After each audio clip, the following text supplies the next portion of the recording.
Le leader du parti Visa, Vision Alternative pour le Sénégal, Déthié Diouf sera l'invité de Fatou Thiam Ngom ce samedi sur Rewmi FM. Beaucoup de questions d'actualité seront abordées au cours de cette émission. Ce sera ce samedi de 11h à midi sur la 97.5 à ne surtout pas rater.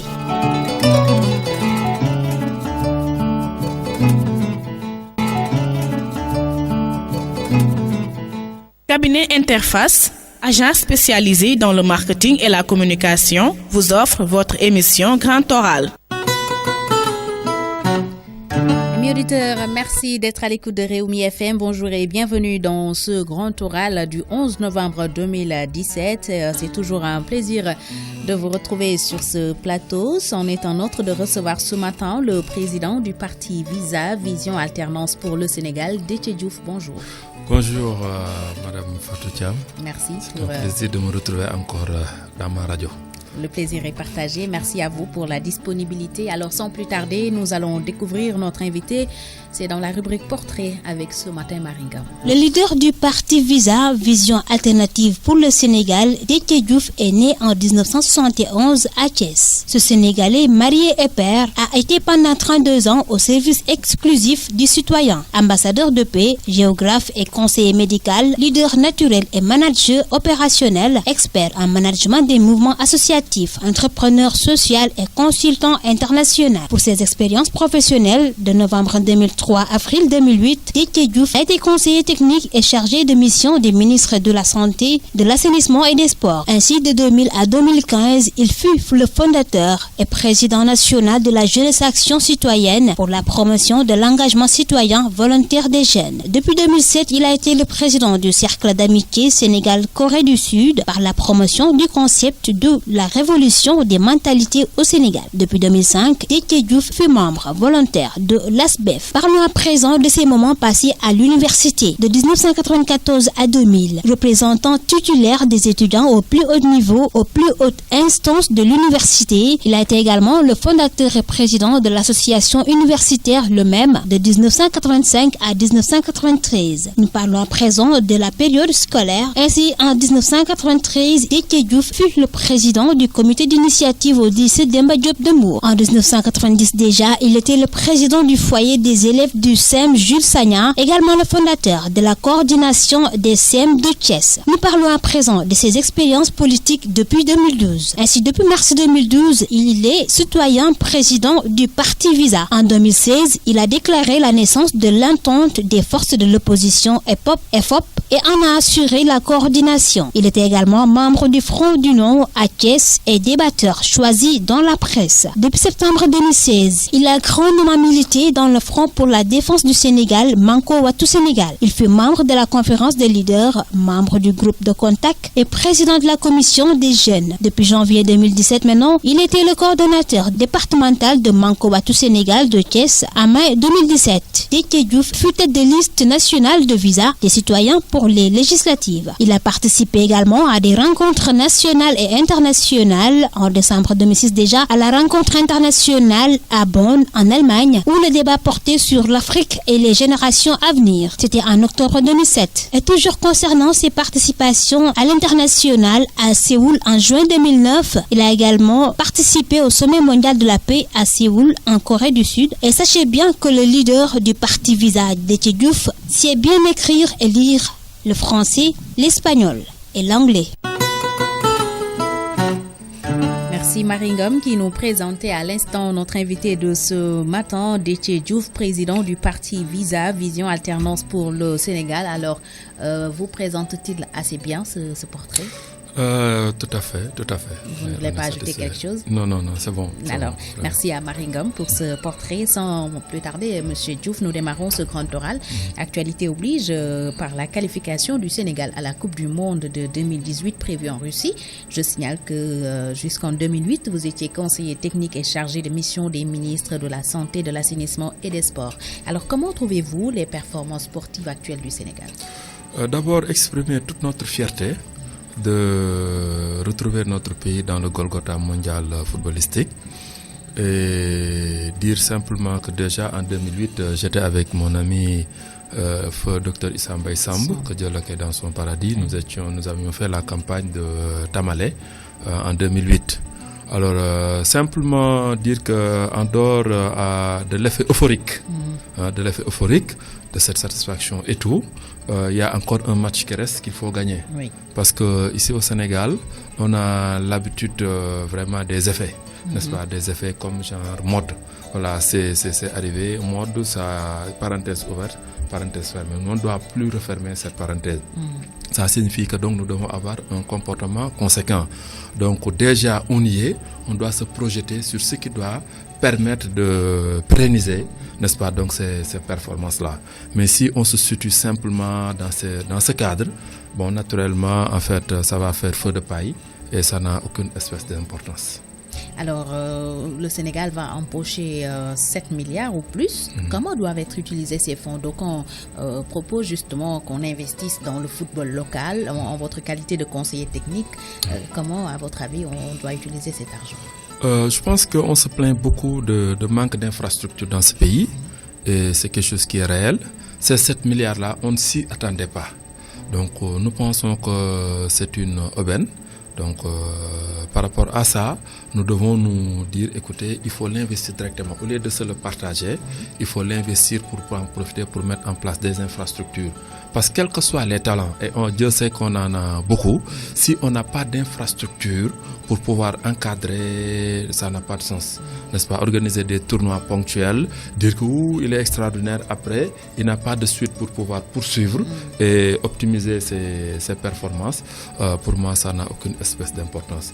Donc nous devons nous projeter dans des perspectives et se dire que ça, c'est vraiment quelque chose qu'on doit pouvoir mettre dans tel secteur pour effectivement profiter, en sorte que ce pays-là, s'il est mis en 4 quarts, si on ne peut pas mettre partout, au moins qu'on puisse développer 4 pôles dans lesquels on va mettre des stades ou on va mettre des infrastructures qui permettraient à ceux qui sont dans un quart ou dans un autre quart de pouvoir effectivement donc utiliser de manière optimale cette infrastructure-là. Et je pense que ce n'est qu'à travers ça que nous pourrions non seulement participer de manière exemplaire dans cette Coupe du Monde, mais aussi poursuivre pour que d'autres Coupes du Monde, pour ne plus jamais rater, en tout cas les compétitions. Alors justement au Sénégal, on se plaint beaucoup du budget alloué au sport. C'est vrai, le gouvernement du président Macky Sall avait annoncé beaucoup de progrès, beaucoup d'infrastructures, mais ça reste toujours... il y a toujours des efforts à faire selon certains. Beaucoup d'efforts à faire. Vous savez, le sport est un élément important pour la paix, pour la stabilité et tout. Et si nous voulons effectivement nous projeter... Donc il n'y a pas que l'aspect jeu dans le sport? Non, il n'y a pas l'aspect jeu. Parce que le sport, c'est beaucoup plus que ça. Le sport, c'est d'abord la paix. N'est-ce pas? Donc le sport est un facteur intégratif, n'est-ce pas? Un facteur qui permet de réunir les gens et de dépasser en tout cas les contingences circonstancielles.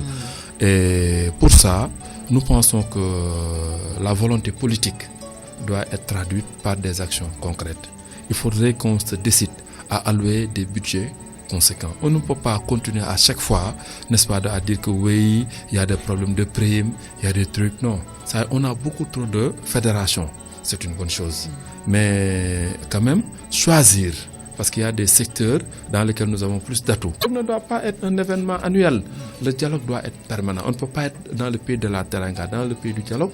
Et on n'utilise pas les canaux. Et sincèrement, ça dit que si on doit dialoguer, ce n'est pas parce que oui, aujourd'hui, le processus, il y a un problème. Donc, par exemple, l'État, le pouvoir est là. Donc, l'opposition, en tout cas, quand je parle de l'État, ou en tout cas des gens qui exercent un pouvoir, si c'est étatique ou ailleurs, et d'autres dont leurs intérêts sont en jeu. Dès qu'ils découvrent des manœuvres, alors, donc, en fait, on est obligé de négocier pour se retrouver autour d'une table. Donc, ces négociations-là doivent cesser. On doit, par rapport à notre nature, à notre tradition, n'est-ce pas, donc, nous remettre dans ça, de se faire définir des périodicités. Si c'est chaque 2 mois, on se réunit, on définit des thèmes. Voilà, écoute, moi, je voudrais qu'on aborde telle chose. Si c'est une préoccupation intéressante, importante, mais on le retient. Et on le retient en amont. Ça, au lieu d'éviter comme ce qui se passe, chacun vient, voilà, vous développez une idée, d'autres disent, ah d'ailleurs, comme l'a dit Fatiam, moi, je voulais en profiter pour dire telle chose. On sort 1001 problèmes. Non. les choses doivent être définies. Quand ça doit être sérieux, ça doit être défini en amont, n'est-ce pas? Donc circonscrit. Donc la personne qui initie cela présente, justifie le pourquoi de cela. Les gens discutent et apportent des solutions. Mais quand il faut toujours surprendre, attendre jusqu'au truc pour sortir quelque chose, bon, je pense qu'on ne s'en sortirait jamais. On a toujours réussi à, parfois, j'allais dire, gérer la situation. C'est le terme que les autorités aiment bien utiliser. Il faut qu'on cesse de gérer les situations. Alors, avant de clore ce chapitre, on parle un peu santé. Je signale que vous êtes conseiller médical. Dernièrement, le système sanitaire sénégalais a été décrié avec le décès de la petite Aïcha Diallo. Est-ce que dans le système actuel, de ce que vous en savez, l'aspect social est pris en compte sérieusement? Pas tout à fait, pas tout à fait. Bon, le nouveau ministre, c'est ici à la même place où je suis assis, quand j'étais invité, que j'ai dit que je portais beaucoup d'espoir sur le ministre Diouf Sarr, qui n'est pas le ministre Abdoulaye Diouf Sarr que je connais par estime, parce qu'on a eu à gérer ensemble, lui en tant que directeur, moi en tant qu'enseignement étudiant, à gérer des crises et à s'en sortir. Alors donc, dans mes conseils, j'ai eu à lui dire le grand malade, les hôpitaux. Je lui avais dit le grand malade, les hôpitaux. Parce que les hôpitaux représentent genre un système fermé, où les gens, n'est-ce pas, s'enrichissent au détriment de cette population qui en a tant besoin. Parce que si les ressources sont gérées, on ne peut pas faire des subventions.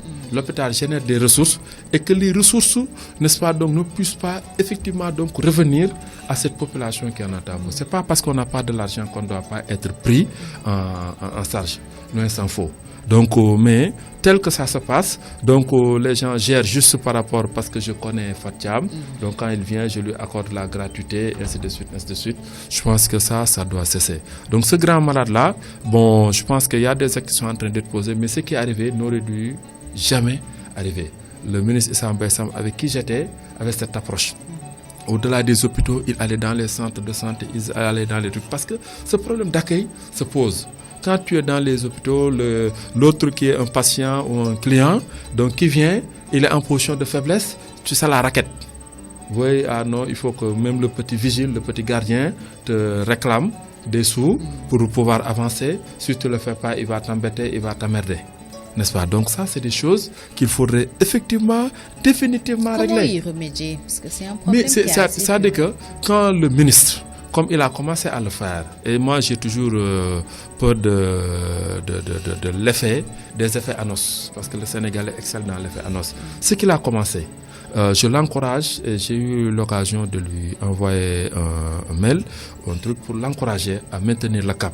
Et ça, tout le monde reconnaît que c'est l'un des meilleurs ministres parce qu'il était à côté des populations. La santé était démocratisée, n'est-ce pas? Donc les gens avaient accès. Le volet social était carrément pris en compte. La dynamique communautaire dans la santé était réellement prise en compte. Les malades qui étaient, rejetés, les personnes vivant avec les VIH, tout ça, c'est avec lui que véritablement ils ont eu le courage, parce qu'ils ont partagé des choses avec eux, on allait les rencontrer, donc les tuberculeux et beaucoup d'autres gens. Ça, c'est du ressort du ministre ou cela dépend directement de la politique sanitaire? Mais justement, tu sais, la politique sanitaire, le président dit voilà ce que je veux. Il exécute une vision. Oui, il exécute une vision, mais lui-même, il doit avoir, parce que le président n'est pas là pour lui dire 1 + 1 = 2. Oui. Le président lui dit voilà. C'est comme du reste au-delà du ministre, c'est-à-dire que quand le président, il n'a qu'à définir une vision. On attend ça de lui. Parce que pour être élu, il dit voilà, je veux que le Sénégal, ceci, cela. Mais ce n'est pas lui qui est à la fois la personne qui a la vision et qui va l'appliquer sur le terrain. Ce n'est pas possible. Chacun a son rôle à jouer. Le citoyen lambda que je suis, quand vous voyez les structures qu'on a mis en place, les associations, on s'est toujours mis dans une dynamique volontariste, n'est-ce pas? Donc pour capter la vision. Et j'ose vous dire que, avant que je ne sois en 2000, c'est avec la Jeunesse Action Citoyenne que nous avions initié, c'est nous qui avons créé les consultations gratuites en 2000. Parce que le président Abdoulaye Wade, en venant présider le lancement de notre association, a dit « Je veux que les médecins aillent vers les populations ».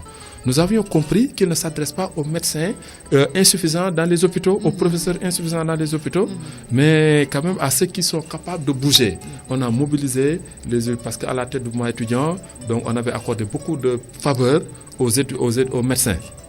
Moi, j'étais de la faculté des lettres, mais je prenais du quota de lits et de la faculté des lettres pour le donner aux médecins. Parce que je dis que les médecins, s'ils ratent un cours, ça peut tomber sur moi et demain, ça peut avoir des répercussions. Donc, on les avait mis dans ces conditions.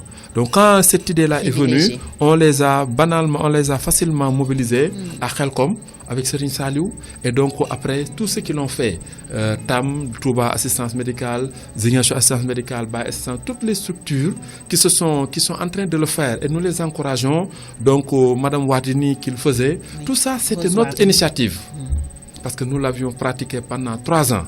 Issa Mbaye Sam était membre de notre association et on le faisait. On allait là où les gens en ont besoin. Parce qu'il ne s'agit pas d'aller vers quelqu'un qui a les moyens de le faire. Il faut aller vers ceux-là qui en ont besoin. Tu leur apportes la santé. Et c'est plus au lieu de l'aspect thérapeutique, mais c'est l'aspect préventif. Leur expliquer, il faut d'abord leur apporter de l'utilité, donc diagnostiquer, détecter, leur donner des médicaments, mais aussi leur dire, écoutez, il faut éviter, même les médicaments que je vous donne là, si je vous le donne, ça a une durée. Et les médicaments, autant ils soignent, autant aussi ils détruisent. Donc il faut les éviter le maximum. Et donc il y a une hygiène de vie, il y a une conduite à tenir qui permet d'éviter d'être malade. Et prenez l'exemple des Asiatiques, il y a une manière de s'alimenter, il y a une manière de faire qui font que tu te dis mais pourquoi ils ne tombent pas malades? Regardez nos parents de la brousse, n'est-ce pas? Ils tombent rarement malades parce qu'il y a une hygiène de vie. Donc c'est en cela que nous, après avoir fait la pratique depuis 2000, après avoir fait la délégation médicale, après avoir eu dans les voyages en Corée et OR, donc s'approcher, faire des trucs, on en a fait notre passion. Aujourd'hui, en fait, on parvient à aider beaucoup de gens qui recouvrent leur santé par des mauvaises pratiques qu'ils avaient. Et voilà. Mais au Sénégal, on dirait que c'est la santé elle-même qui est malade de manière générale. La prise en charge des questions majeures. On a vu le problème de la radiothérapie. Mais ça n'aurait dû jamais arriver. Oui. Parce qu'il n'y a pas une gestion stratégique. C'est-à-dire que voilà, telle chose, tel outil risque d'ici 2 ans, cet outil a tous les risques d'être perdu.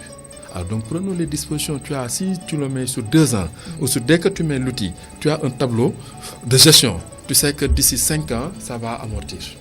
Donc voilà, il faut penser déjà à remplacer cet appareil.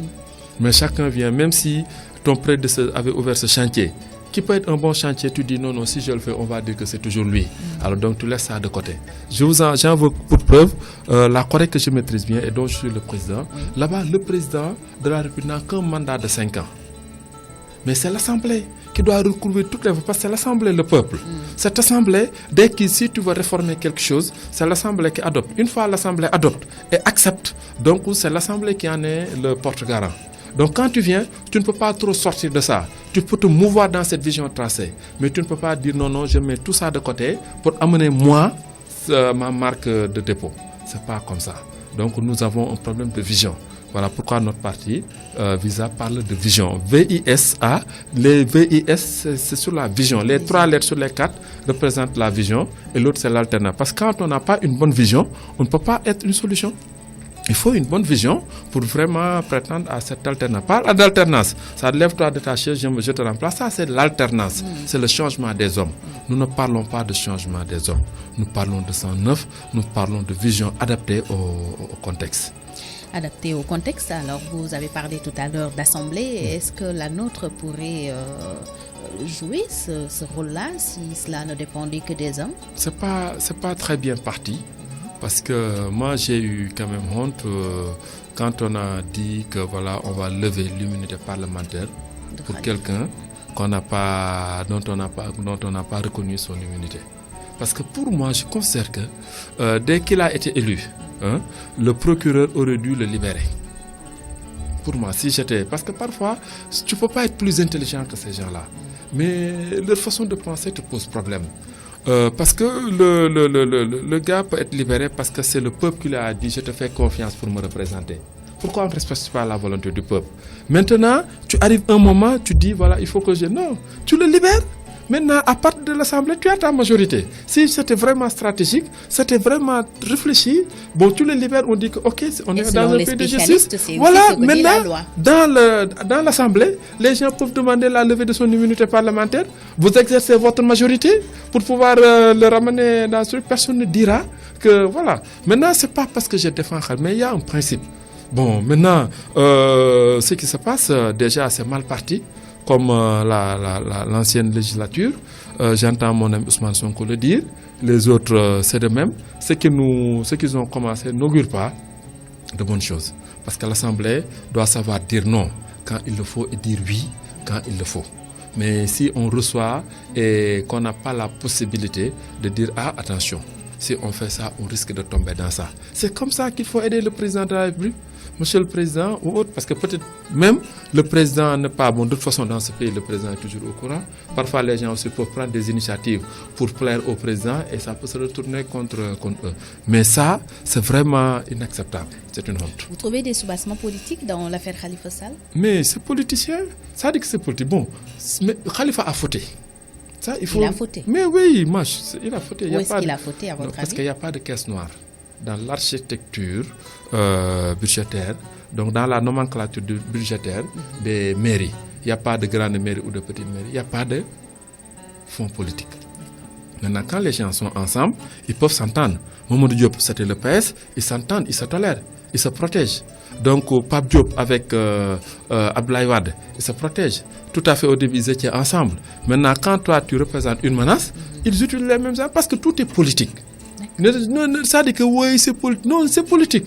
C'est autour de la politique. Maintenant, c'est politicien parce que chacun utilise des armes conventionnelles ou non conventionnelles. Parce que vous savez que cette pratique a toujours été. S'il voulait l'arrêter tout à fait au début, il l'aurait arrêté. Mais c'est parce qu'à un moment donné, il représente un danger pour eux. Ils disent maintenant, on t'arrête. Même si peut-être quelque part en dessous, ils se sont lancés des trucs, ça n'a pas marché. Ils ont brandi le truc. Mais la façon dont ils l'ont fait, même s'ils ont raison, la manière dont ils l'ont fait n'est pas la bonne. N'est pas la bonne. Maintenant, comment devrait-il procéder? Non, ça dit que dès le début, quand ils ont commencé, ils savaient qu'il n'y avait pas de caisse noire. Il n'y avait pas de caisse noire, donc il y a une caisse d'avance. Cette caisse d'avance répond à des normes. Les normes sont là. Il fallait les appliquer dès le début. Mais comme on était ensemble, il n'y avait aucun problème. On n'est plus ensemble, tu représentes une menace. Je veux ton fauteuil.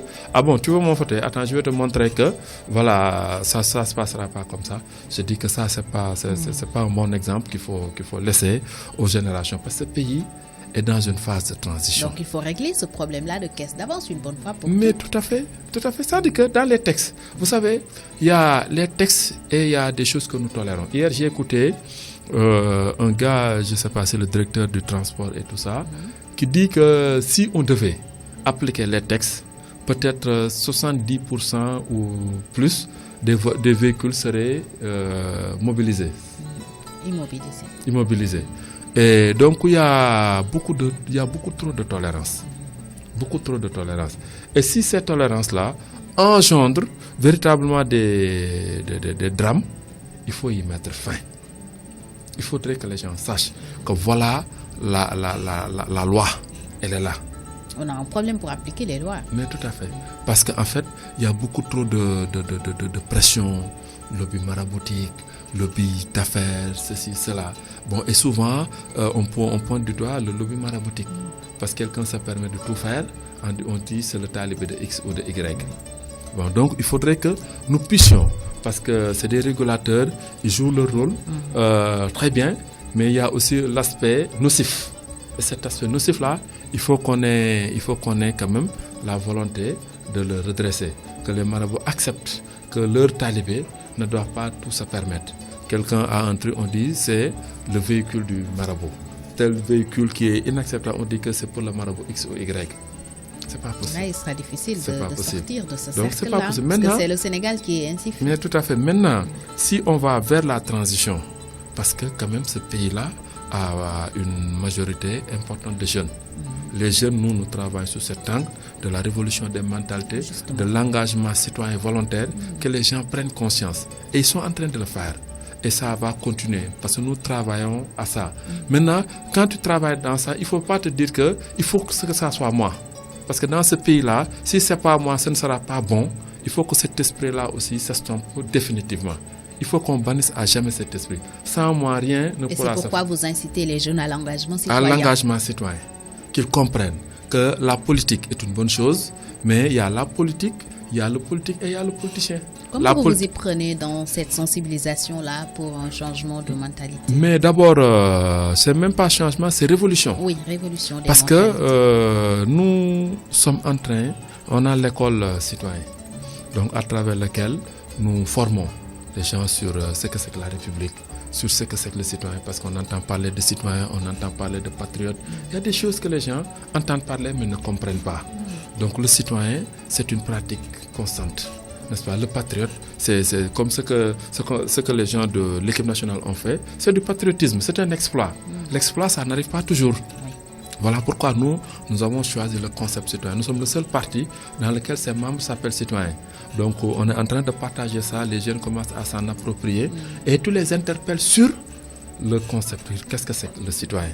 Et quand ils comprennent que c'est celui-ci qui participe, n'est-ce pas, à peser positivement, n'est-ce pas, donc sur la bonne marche de la société. Parce qu'il y a des gens qui pesent négativement.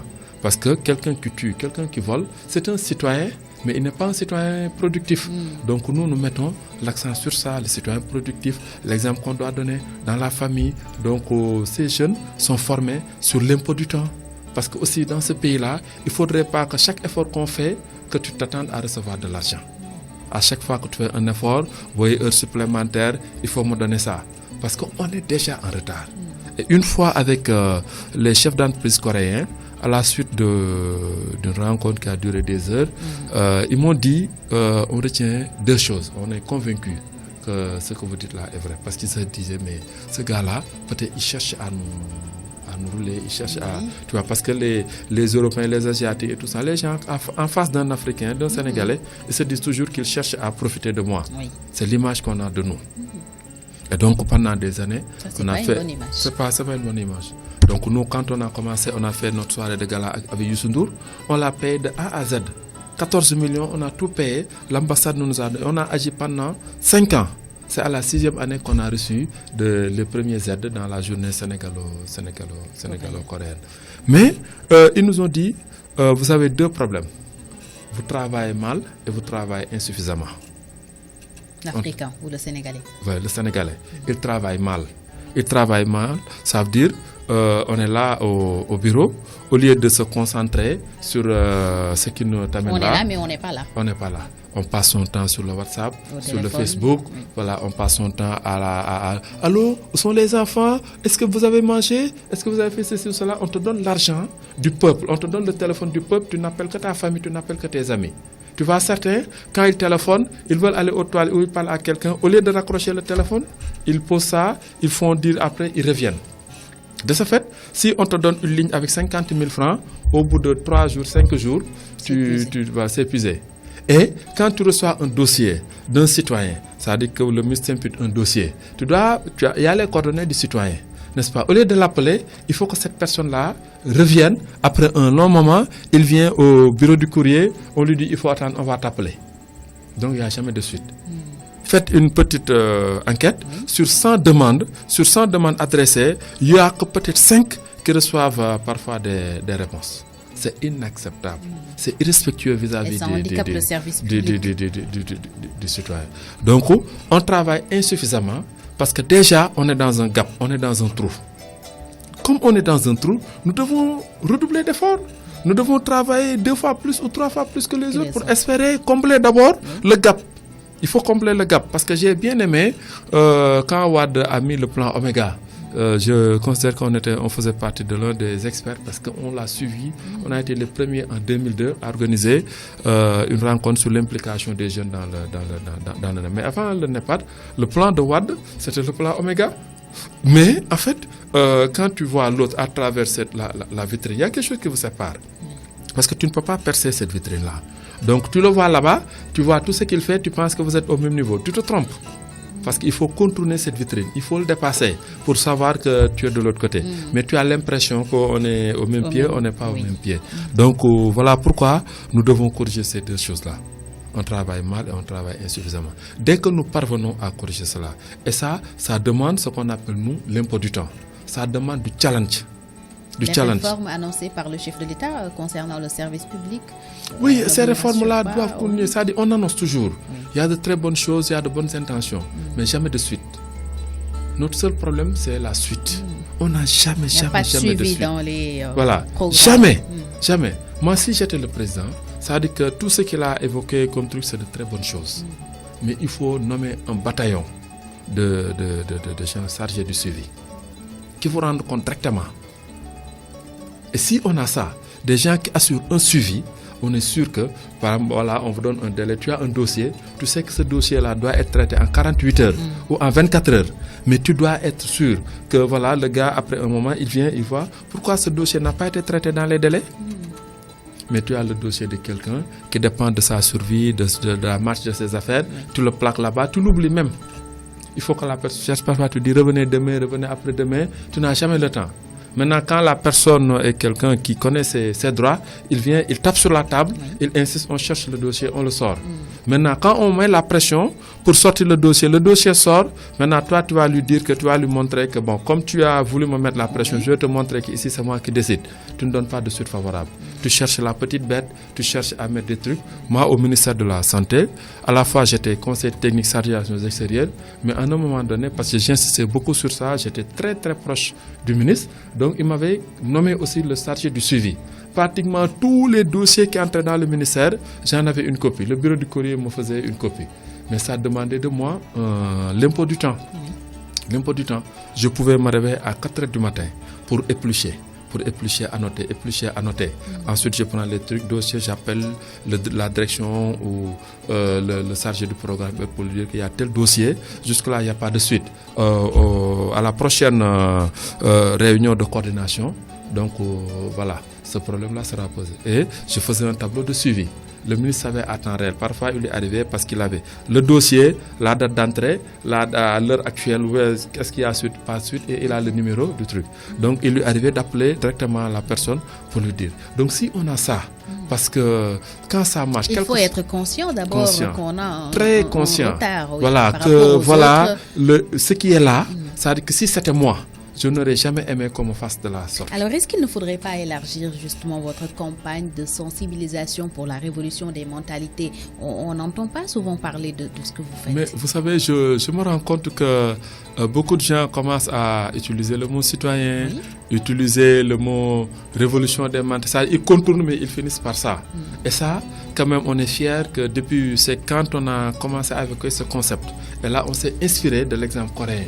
N'est-ce pas? Ils se sont développés sur la base d'un changement de paradigme. Quel genre d'activités menez-vous pour vulgariser? Mais déjà, il y a des activités d'engagement volontaire. Aujourd'hui, dans ce pays-là, on parle de... Souvent, voilà, on a un déficit de sang. On n'est pas solidaire. Donc nous, au lieu de parler de don de sang, on parle de don de soi. Dans nos activités politiques, dans nos activités associatives, on organise souvent les associations parce qu'en tant qu'expert en management de mouvements associatifs, 32 ans d'expérience, donc nous coachons, nous conseillons beaucoup d'associations. Et donc, dans leurs activités, on les pousse toujours à organiser des dons de sang. Déjà, nous rendons service à notre pays. Parce que quand les jeunes acceptent de donner leur sang, ils ne jouent pas avec. Au plan politique, on le fait, n'est-ce pas? On veut diriger le pays, mais on n'accepte pas de donner son sang. Il faut faire don de soi. Celui qui a de l'argent, il donne de l'argent, mais c'est pas l'argent. Quand tu l'as, tu donnes. Si tu l'as pas, tu peux pas le donner.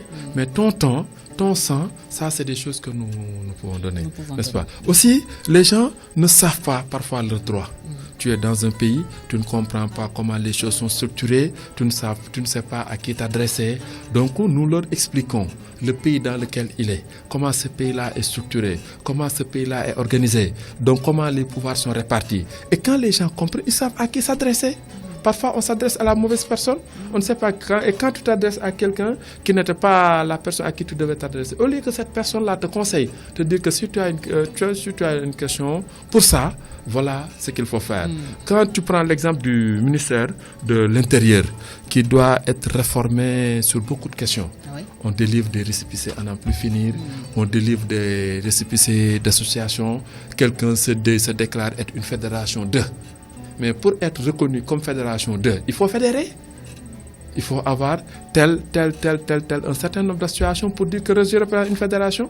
Mais quand quelqu'un a juste l'intelligence de créer un concept de fédération 2, où il crée un mot dans lequel il embarque tout le monde sans pour autant rien avoir, sinon simplement ses idées. Et toi, tu le cautionnes. Mais tu poses problème à tout le monde. Parce que quand quelqu'un veut se mouvoir, mais il faut être dans la fédération.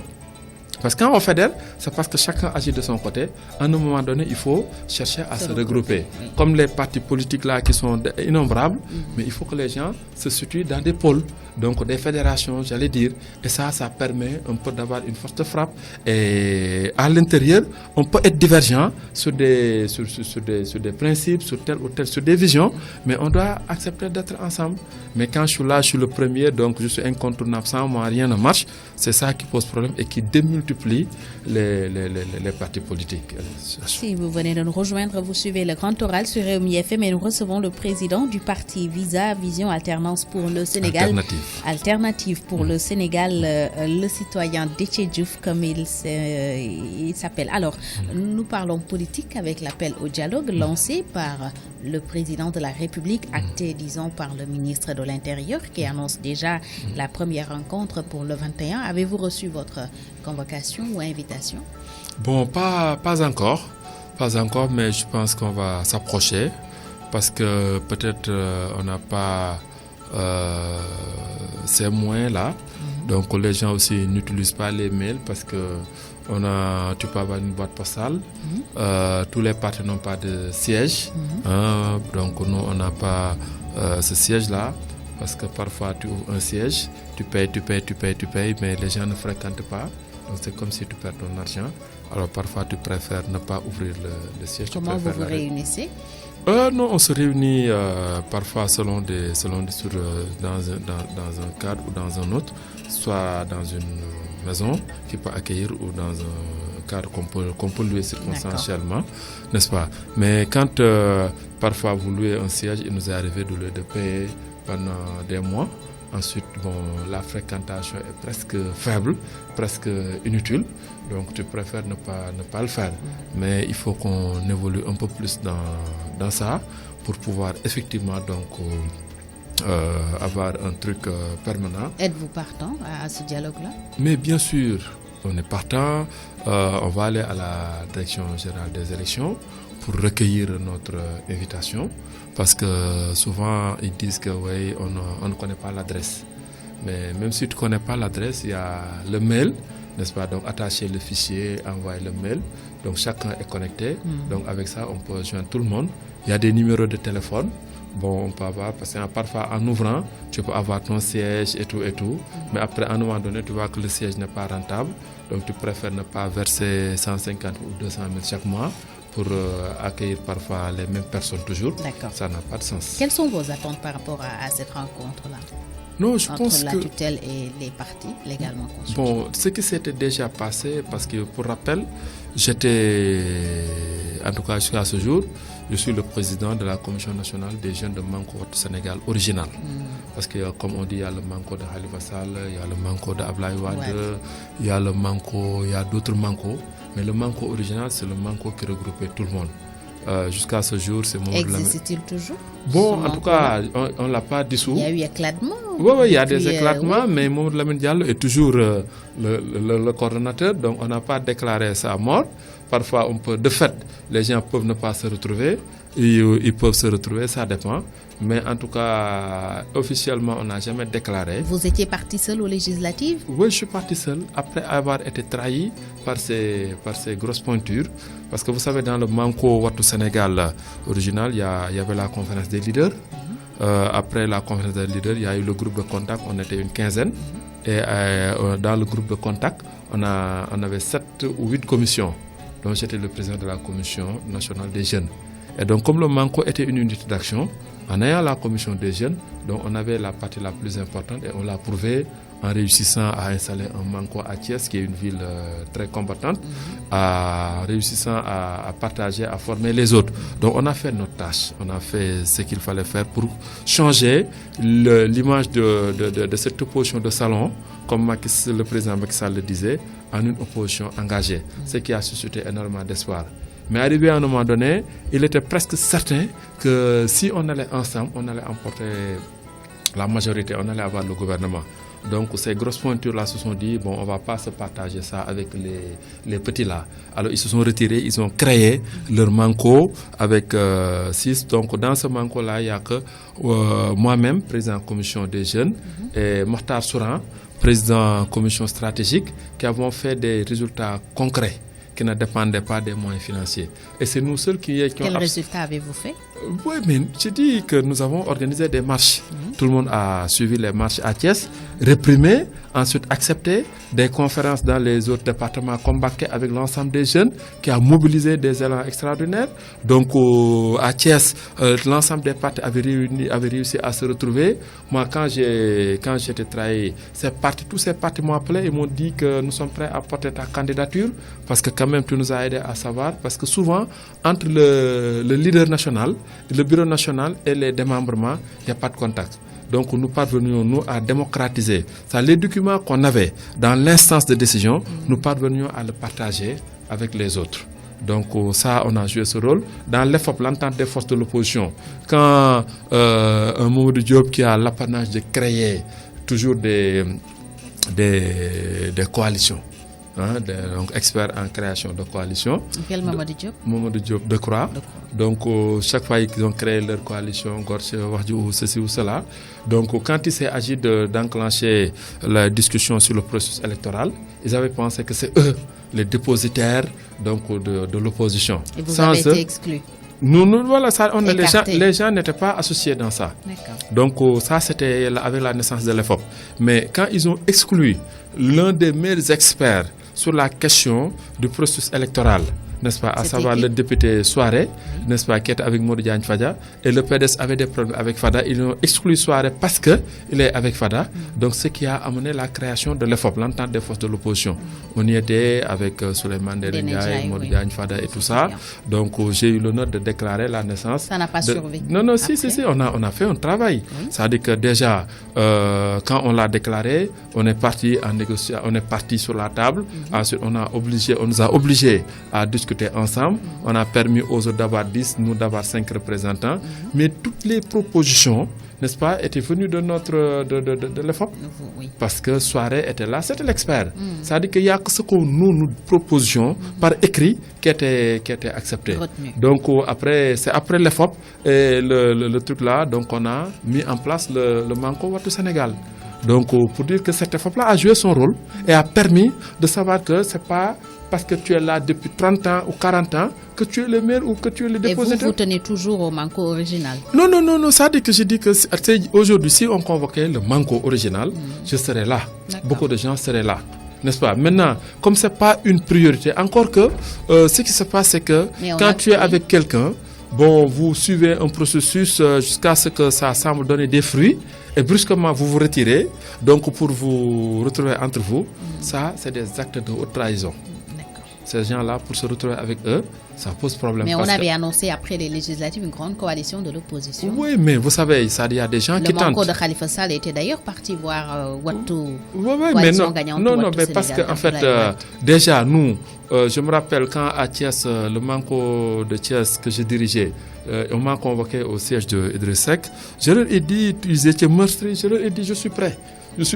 Vraiment, c'est à cœur défendant qu'on est parti. Parce que quand quelqu'un te montre que c'est parce que j'ai plus d'argent que toi, que je ne peux pas m'asseoir avec toi, ou que je décide à ta place, quand même, si tu es un gore, tu vas effectivement... Ça a été leur attitude.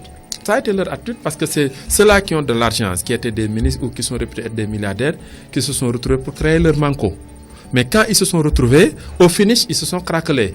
comme ce qu'on avait dit, éviter le syndrome de Benno Siggil Sénégal. Ça arrivé jusqu'au finish, donc Moustapha Niasse de côté, n'est-ce pas, donc Tanor de l'autre côté. Ce qui s'est passé, et là on l'avait prédit, on l'a dénommé le syndrome. Vous n'avez pas été surpris par le résultat législatif? Non, on n'a pas été surpris, et on a vu Wade à la tête dire que tout le monde dit que nous regrettons. On aurait dû ne pas regretter.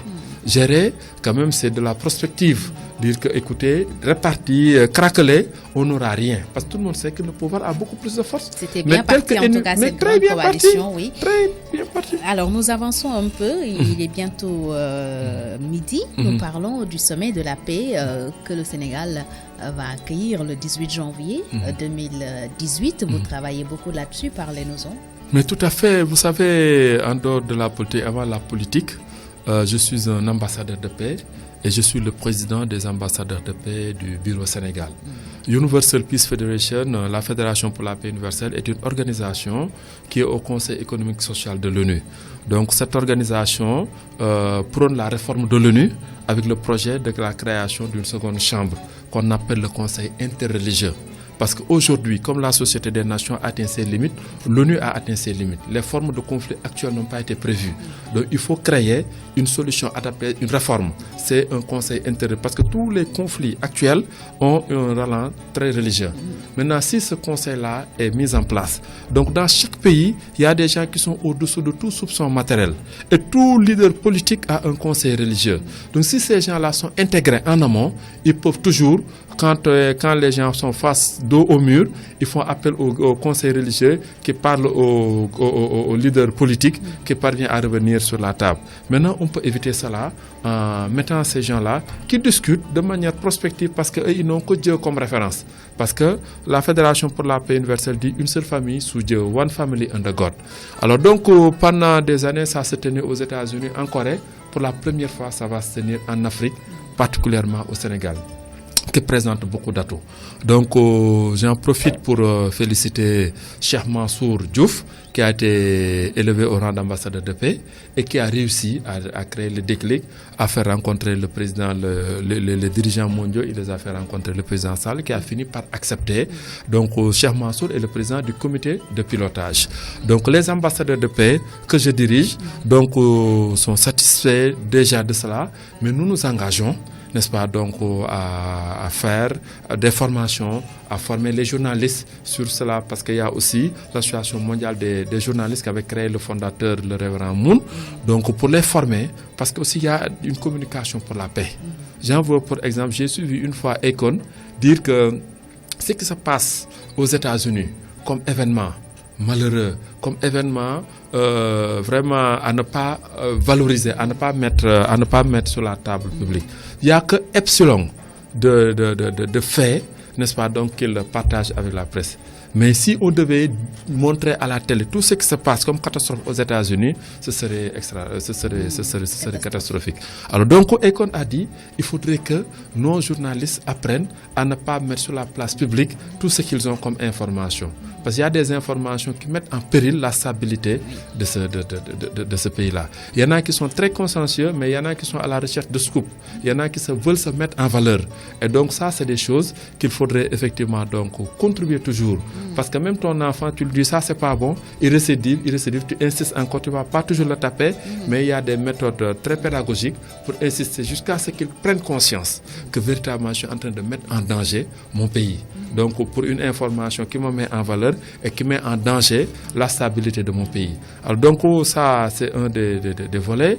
Les ambassadeurs de paix aussi vont se mobiliser parce qu'il y a Serigne Mamour Mbacké qui est ambassadeur de paix, Youssou Ndour qui est ambassadeur de paix. Donc il y a beaucoup de jeunes. Je me rappelle en 2011, en 2012 c'est la seule année que le Sénégal a connu comme année électorale présidentielle dans laquelle l'université n'a pas explosé. Et ça, c'était du fait de la fédération, du bureau de la Fédération des ambassadeurs de paix du Sénégal que je dirigeais. Parce qu'en tant qu'ancien dirigeant, ayant vu que chaque année, on perd énormément de temps sur ce qui ne nous concernait pas directement, on avait conscientisé les leaders. Ils étaient au nombre de 14. On les a formés, on les a élevés au rang d'ambassadeurs. Le recteur actuel, donc, qui est actuellement ambassadeur en Gambie, donc on lui a porté bonheur. Babacar Diagne, qui était directeur de la télé, qui est devenu ambassadeur, on lui a porté bonheur. Donc nous avions réussi à amener la paix à l'université sans dépenser de l'argent. Nous avions réussi à le faire avec l'initiative pour la non-violence électorale dans la banlieue, parce qu'il y avait quelqu'un qui avait été tué et il y avait des velléités de vengeance. Nous avons joué un rôle avec les imams de Guédiawaye, avec l'association pour la convergence islamique et bien d'autres associations. Donc aujourd'hui, tout ça mérite d'être mis en valeur. Et on l'a fait, on n'a pas trop médiatisé. Parce que quand tu fais des démarches pour la paix, tu ne peux pas à la fois, dans la démarche, être là à trop communiquer. Parce que quand tu communiques, il y a des gens qui n'aiment pas la paix. Il y a des gens qui trouvent leur compte que dans des situations de conflit, où ils tirent leur épingle du jeu. Il y a les courtiers, n'est-ce pas? Donc ce que j'appelle ces courtiers-là, pour le saut de paix. Parce que oui, voilà, je peux parler à X personnes, mais il faut me donner ça. Donc il y en a, ça, voilà. Donc c'est des métiers qui sont là. Alors donc vous tissez votre toile en douce, tranquillement. Maintenant c'est le moment, après avoir fait ce travail, donc les leaders continentaux qui sont là, Adama Doumbouya, Zinzo, Maman Kati qui est la directrice continentale, Williamson qui est le directeur du sommet, Adama Gaye qui est venu des États-Unis. Donc des gens sont dépêchés par la fondatrice qui sont là et il y aura de grands investissements. Le président Sall va présider, beaucoup de présidents seraient là. Donc il y a des choses qui vont être faites pour Gorée. Il y a beaucoup d'investissements sur les routes de la paix parce qu'ils sont prêts à installer donc des autoroutes pour la paix. Parce que tant que les gens se méconnaissent, ils se méfient. Et quand il y a la méfiance, il y a toujours chacun sur ses gardes. Donc ça, c'est les routes de la paix. Et la Fédération pour la paix universelle est prête à financer cela. Est prête aussi à financer donc, une université scientifique. Hein, donc parce que le fondateur a créé des universités de très très très haute facture. Washington Times est de la propriété du fondateur qui est aux États-Unis, qui est vraiment très connu dans le landau médiatique américain. Donc nous sommes là, c'est une aubaine, une chance, voilà, une espèce. Bon, récemment le président Diokounda Traoré, qui est ambassadeur de paix, qui était là quand on lançait le sommet. Ça n'a pas été très bien couvert médiatiquement parlant, mais il était là et il a joué un rôle. Parce que ça aurait pu être avec le Mali, mais le Mali ne présente pas la meilleure image, n'est-ce pas? Le siège continental était au Nairobi, mais on connaît la situation là-bas. En Afrique du Sud, tel est le cas. Beaucoup de présidents se sont battus. Donc c'est aussi l'occasion de féliciter le président d'avoir accepté d'accueillir le sommet, de mettre la CICAD à la disposition, de mettre le grand théâtre, et véritablement les ambassadeurs de paix vont se mobiliser unanimement pour pouvoir effectivement entrer. Parce qu'il y a beaucoup d'ambassadeurs de paix, du haut niveau jusqu'au plus bas niveau, des étudiants et tout le monde. Et donc nous sommes dans un cadre pour mettre en place le Conseil national de la paix durant le sommet ou juste après le sommet. Donc on est en train aussi de rechercher le statut l'accord de siège qui nous donnerait, comme au Nigeria, un statut diplomatique et dans d'autres pays pour mieux jouer notre rôle. Au Sénégal surtout. Alors nous parlons très rapidement du terrorisme qui sera sans doute au menu aussi de votre rencontre, puisqu'on parle de paix et ce phénomène menace le monde entier. Mais tout à fait, vous savez, parfois c'est l'approche que les gens ont de la question qui n'est pas bonne. Il y a une image qu'on a de l'islam. Imam Hassan Sissé, que Dieu puisse de son âme, était membre du Bureau mondial. Il était le porte-parole de l'islam à travers le monde dans la Fédération pour la paix universelle. Donc un homme comme le président du comité de pilotage, Cheikh Mansour Diouf, qui a beaucoup d'avantages, être intellectuel, être issu de beaucoup de familles et parmi les plus grandes familles religieuses. Donc c'est aussi un avantage qui pourrait être mis en valeur parce que dans nos échanges, il m'a dit qu'elle a dit à la fondatrice, si vous voulez cette paix, il faut aider l'islam. Parce que si ce sont juste les musulmans qui parlent de l'islam, parce que c'est la paix, l'islam, ça signifie la paix. Donc si c'est les musulmans qui en parlent, parfois on dit, oh oui, ils cherchent à se défendre. Mais si quelqu'un qui n'est pas de l'islam, qui est d'une autre religion. Et les religions révélées, ce sont des religions uniques. Parce que ce sont les religions qui reconnaissent Dieu, n'est-ce pas? Donc, si ces autres-là en parlent comme ils doivent en parler, avec les leaderships, avec tout ce qu'ils ont comme avantage, je pense qu'effectivement, nous réussirons à diguer. Et aujourd'hui, John Kounda Traoré, qui était président de cela, qui était là, donc a pesé et il a joué un rôle pour que le Sénégal l'organise. Donc on a beaucoup d'atouts, d'anciens présidents, d'anciens ceci ou de cela, des gens qui ont déjà l'expérience et peut-être qui se disent que quand j'étais président ou quand j'étais ministre ou cela, si j'aurais pu faire ça. Donc on a ces expériences de gens qui ont eu la pratique. Et maintenant la force jeune, parce que je le dis souvent, que ce sont les jeunes qui font la guerre, il faut impliquer les jeunes. D'où donc l'implication que nous allons faire pour les jeunes, les étudiants et autres, pour que nous puissions effectivement tous être des acteurs formés pour la vraie paix. La vraie paix, on a dit. Merci Déthié Diouf, citoyen. Ça a été un plaisir de vous recevoir sur ce plateau du Grand Oral. Merci beaucoup Ndeye Fatou. C'est toujours un plaisir de nous retrouver parce que Réumi, c'est notre Réu, Sunugal. Donc nous aimons le concept, nous aimons aussi vraiment l'environnement parce qu'on ne trouve que des jeunes, donc des gens qui ont le challenge, qui ont le défi. Et donc à n'importe quelle heure nous sommes prêts à participer au développement de notre groupe. Merci, vous me l'avez prouvé ce matin. Merci infiniment. Déthié Diouf, c'est lui le président du parti Visa, Vision Alternative pour le Sénégal. Il était l'invité de ce grand oral du 11 novembre 2017. Merci à Maringam pour la présentation, le portrait. Merci aussi à Ibrahim Ndoiba pour la partie technique parfaitement assurée. Vous pouvez réécouter justement cette émission lundi à partir de 18h. Elle sera aussi reprise par le quotidien Réumi dans sa parution de lundi. Restez à l'écoute. L'information revient dans quelques instants avec Maringam pour le midi. C'était Fatou Thiamgam à la présentation et c'est toujours un plaisir de vous servir. On se retrouve samedi prochain, Inch'Allah, avec un autre invité pour un autre grand oral. Passez un excellent week-end. Cabinet Interface, agence spécialisée dans le marketing et la communication, vous a offert votre émission Grand Oral.